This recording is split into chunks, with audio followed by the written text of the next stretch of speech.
Madam Speaker, with your leave, I rise to second the motion to have this bill read a second time, and I crave your indulgence as I make a contribution to the bill before us, which is titled Plastic Waste Reduction Bill 2025.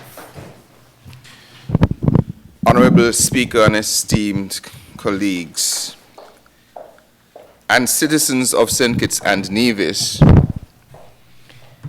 I stand before you today in support of this Plastic Waste Reduction Bill 2025, and I would like to take this opportunity to congratulate the member senator mover of the bill and her ministry in the extraordinary work that they have done to get to this point where the bill is being read and debated with the hope to be passed into law. This is, Madam Speaker, a bold and necessary step toward a cleaner, healthier, and more sustainable future for our beloved Federation. This legislation is not just an environmental policy. It is an investment in our people, our economy, and the generations yet to come. Madam Speaker, the purpose of this historic bill is as straightforward as it is vital: to control and restrict the manufacture, importation, distribution, and sale of single-use plastic items. The mover would have highlighted why there is an urgent need for action. Based on what is happening around us in the OECS and wider afield, we are slightly behind in making these very important steps forward. Because as we all know, or that we should know by now, single-use plastics are one of the greatest threats to our environment.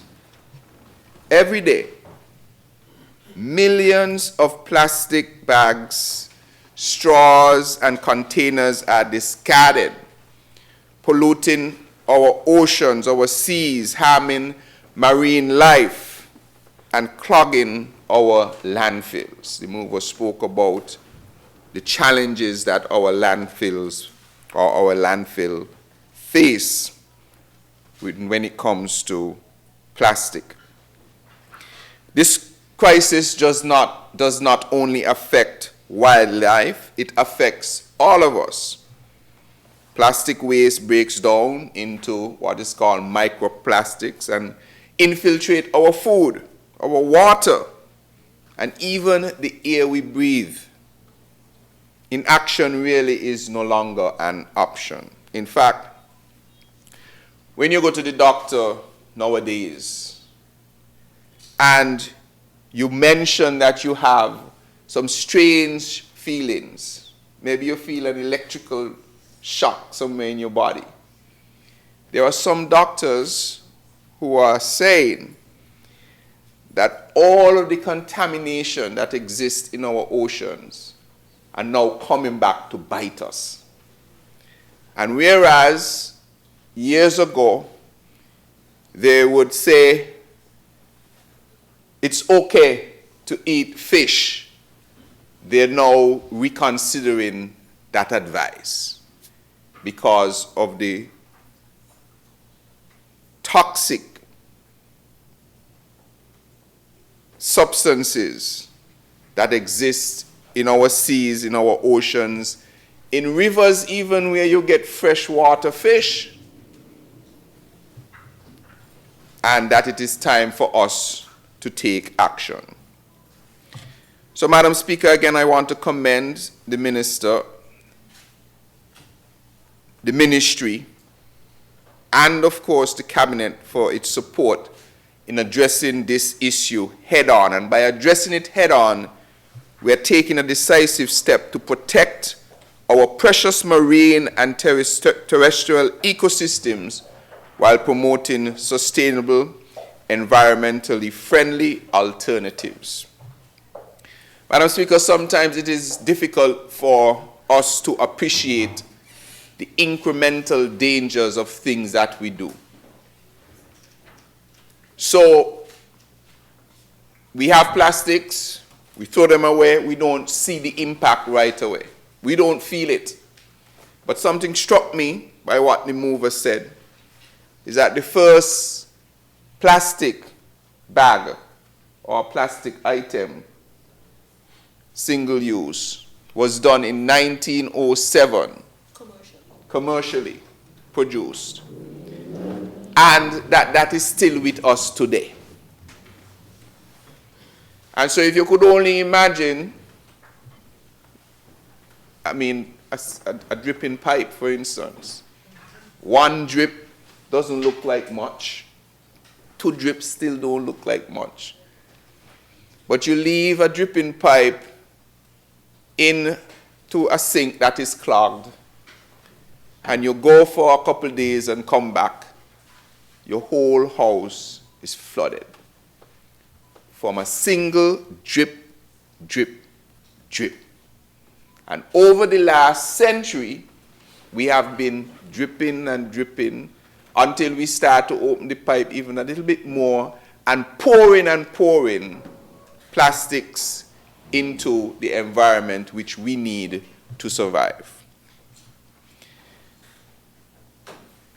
And I want to say, Madam Speaker, that we are not in this fight alone. The mover also mentioned what is happening across the region and across the globe.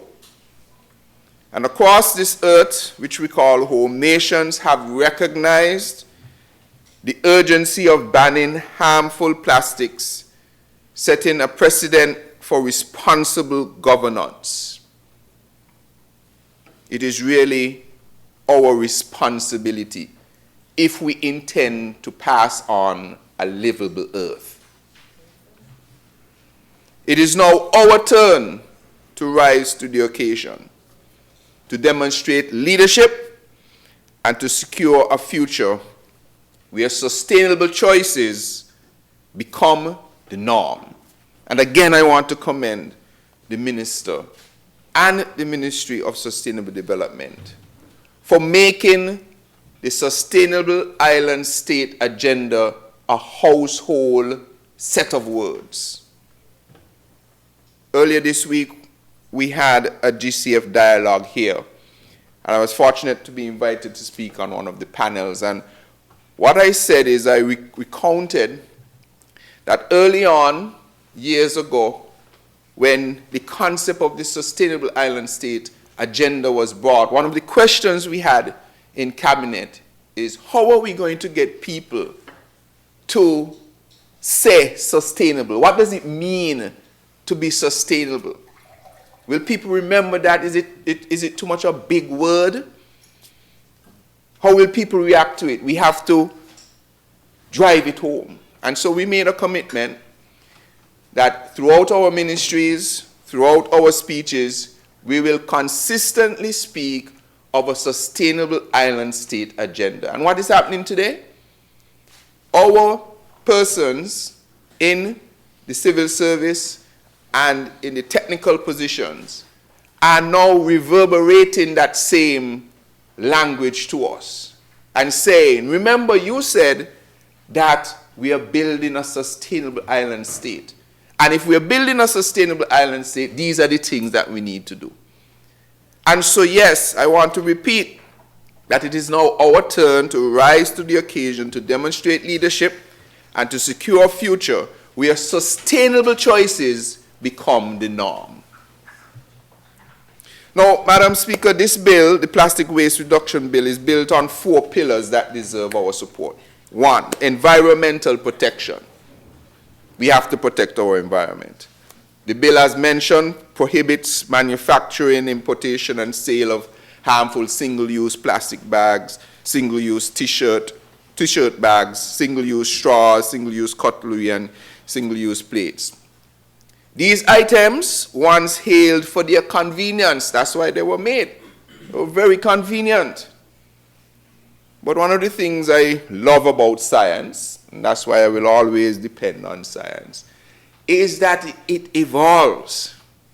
As you gather more information, as you go back and check and you realize, look, yes, 100 years ago, this seemed like a very good thing to do. But now we realize that we are actually creating a hazard, and so we need to adjust. So this bill seeks to do an adjustment in protecting our environment. So these items which were once held or hailed for their convenience have now become symbols of unchecked pollution. And by taking this bold stance, we reaffirm our commitment to the environment that we share and that we cherish. Pillar number 2 that I picked up from the bill is a phased implementation. Recognizing the issue of, or the challenge of transition, this legislation introduces a structured timeline. So this is not something that is starting today. And the mover took great pains to go through all of the consultation that has happened before. All of the dry runs, the Mondays, the Julys, to get our people and especially the business community ready for this implementation. And that implementation has started, and now we are coming here on the final leg effectively to now cement it into law. And so it has a phased implementation, recognizing that there would always be challenges in transition and that you need to provide the time in a structured way so that people can properly adopt. And so by March 31st of 2025 is another deadline that is upon us with the distribution of plastic t-shirt bags, plastic t-shirt bags. What did I say? T-bag shirts? T-shirt bags will cease on March 31st. And by November 30th of 2025, it goes further, the sale of plastic plates, cups, cutlery, single use. This phased approach obviously allows businesses and consumers to adapt and adopt without undue disruption. So I want to commend the ministry again and the government, because this was another thing that we discussed. We are going to give persons the time to be able to adjust. The other thing the bill does, the third pillar that I recognize in this bill, is support for the businesses. Obviously, Madam Speaker, we understand that businesses have to play a critical role in this transition. And to ease the journey, in the bill, it says that the government is going to extend financial incentives and technical assistance, because together we have to now build a market. We have to support a thriving market for biodegradable and reusable alternatives, ensuring that no business is left behind as we embrace this very important change. The fourth pillar that I recognize in the bill is regulatory oversight, as the bill empowers the Department of Environment as the competent authority, as I understand it, working in tandem with the Bureau of Standards and Customs and Excise Department.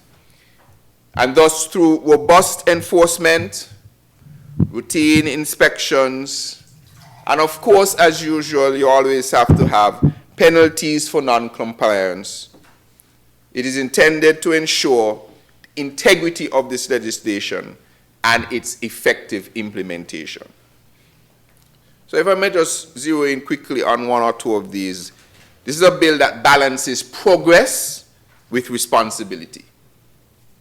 A bill that balances progress and responsibility. So the bill is not a sudden prohibition, but as mentioned, a phased transition, ensuring businesses and consumers can adapt smoothly. As mentioned, with the structured timelines, financial incentives, and technical support, we are making it easier for businesses to embrace eco-friendly alternatives. So persons and businesses are not just thrown out to fend for themselves. I mentioned the deadlines already, or the phased approach, the March 31st, the November 30th. As mentioned, these timelines will allow businesses to properly plan and adjust and come up with innovative solutions as well. Creates opportunities for innovative thinking, ensuring that economic growth and environmental responsibility go hand in hand. Every crisis, out of every crisis, you can have ingenuity. Every lemon could make lemonade. All right?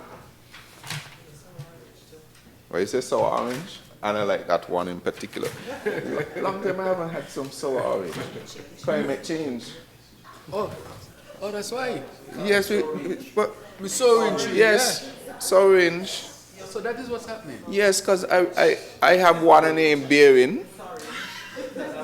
No, there's a citrus problem with the citruses in St. Kitts and Nevis. Well, I don't know if it's the same in Nevis. Yes. So neither lime nor sour orange. Long time, man, sour orange drink tastes so good. But yes, so, Madam Speaker, moreover, we are not simply banning plastics. We're encouraging solutions, sustainable alternatives, as I mentioned, that meet biodegradable standards will be promoted. Businesses will receive the necessary guidance, the financial support to make this transition seamless.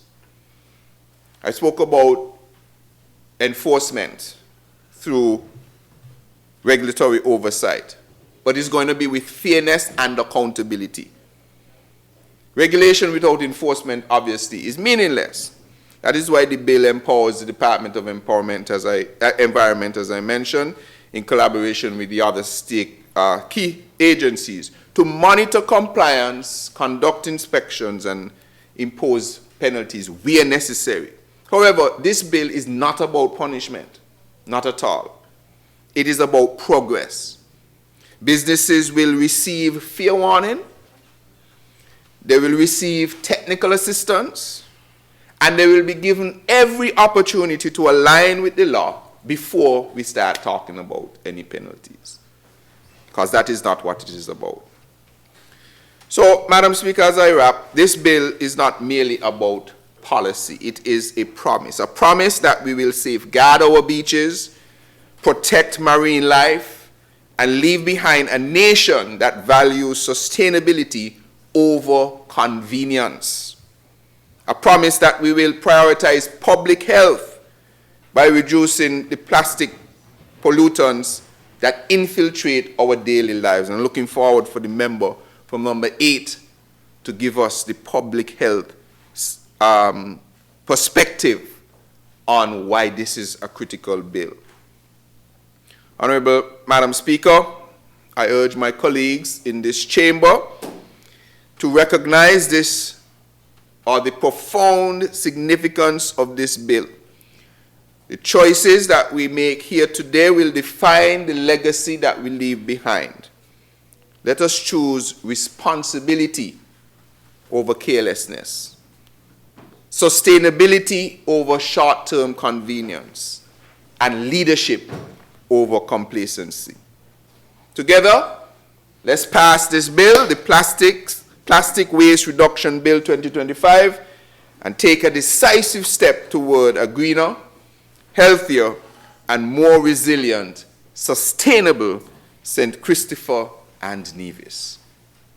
Madam Speaker, with your leave, thank you very much.